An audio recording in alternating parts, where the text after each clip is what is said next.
So today we didn't end up taking any trades. There's pretty good reason for that, so let's check this out. Move this stuff out. Alright. So we see, let's go to the daily. Boom. So I mean today we have a big green candle, but so on the daily and weekly we're in this downtrend here. Weekly we haven't actually broken structure to the downside yet. We have this huge wick to the downside, but haven't broken structure to the downside. But yeah, the daily we've been in a consistent downtrend. 4 hour we've been in a consistent downtrend.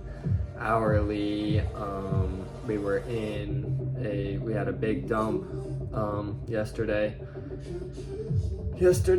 and let's see, this is US. Okay, yeah. So after US yesterday, which would have been like this consolidation followed by this dump here, we just have consolidation in Asian session and London session for the most part. Besides down to the 15-minute, a lot of consolidation. So, you know, overall, I'm still looking for a play to the downside, taking out lows, probably coming down to take out these lows, except we never ended up doing that. We ended up going back to the upside, but that was my consensus, I guess, or yeah, that was my bias, is we're gonna continue down because that's what we've been doing all week. But we ended up reversing back up. Let's see what happened. So Asian session, we have these lows, relative, not really low, but still something to look at, just a little right there. Come into London session, we make a couple highs, kind of just choppy price action, consolidation. And then as soon as we have US Open, we just dumped down hard, and we ended up taking these lows out. I waited for, hold on one second, I gotta skip this one.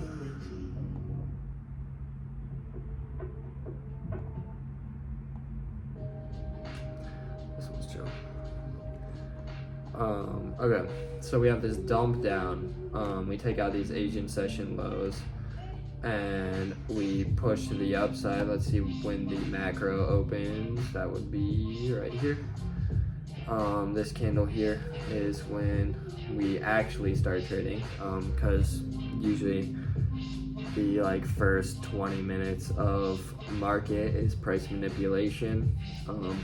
So this is when we actually start thinking about taking a trade. Take out these lows, reverse up, and then we actually right here. So like, let's see, let's go on a lower time frame. 450 here. Okay, so the macro opens, we come up a little bit, and then from these lows to these highs, that would be equilibrium. We come down, dip into that, dip into equilibrium, and then continue up. That is what we should have taken a trade on right here, so we can mark that out. So I would probably say like this candle here, the close of that candle, target previous areas of liquidity, like these highs here, these relative highs. And then stops below,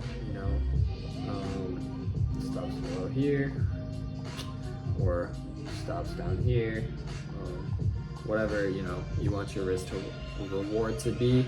And then you could even maybe, let's see, let's go on a higher time frame.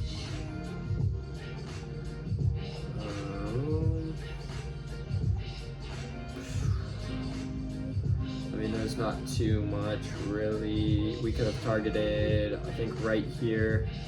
This whole block here was another, this whole block here was equilibrium kind of as well from this massive imbalance we have here. So you could use that that area as a take profit, but I don't really know how sure you would be about price drawing back into there.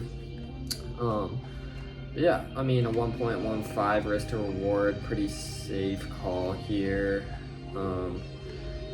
Or you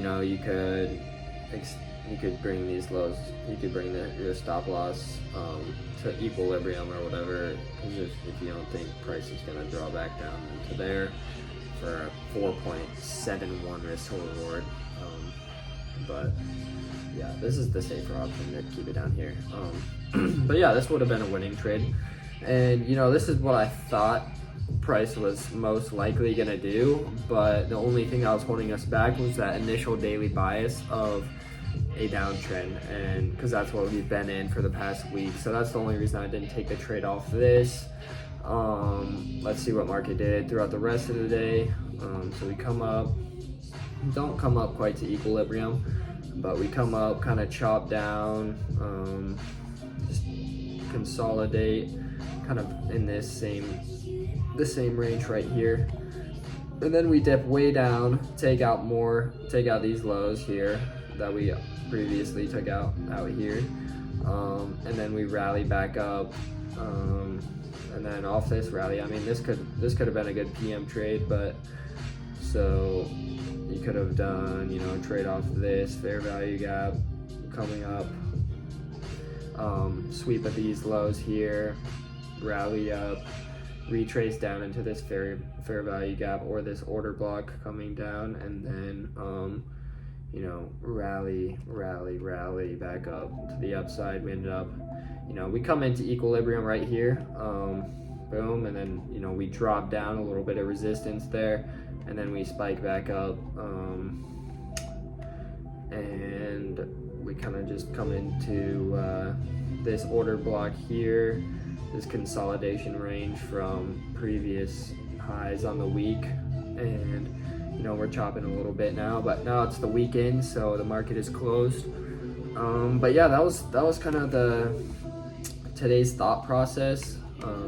We were thinking bull on the day because, well, not when the day initially started, but we have this big sell-off here, sweep these lows, reverse up, and then the macro opens. Could have taken a great trade here, but just not something like I was too confident in, I guess, just because our daily bias was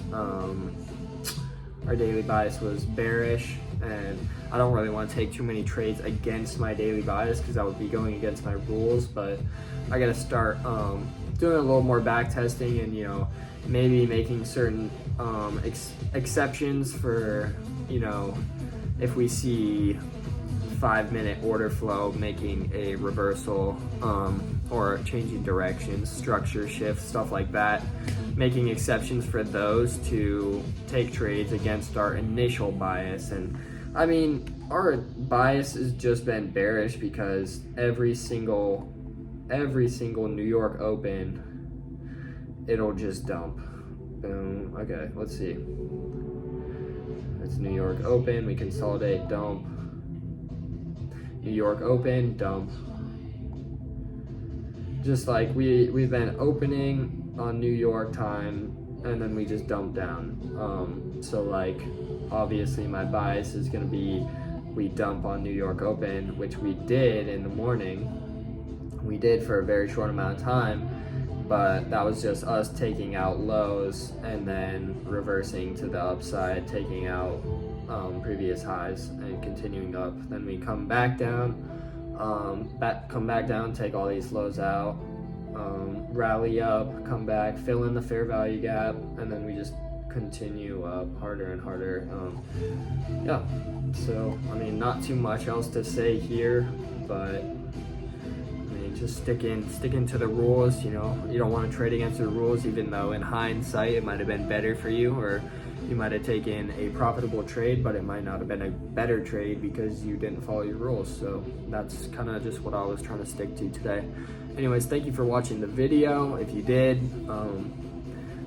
if you didn't,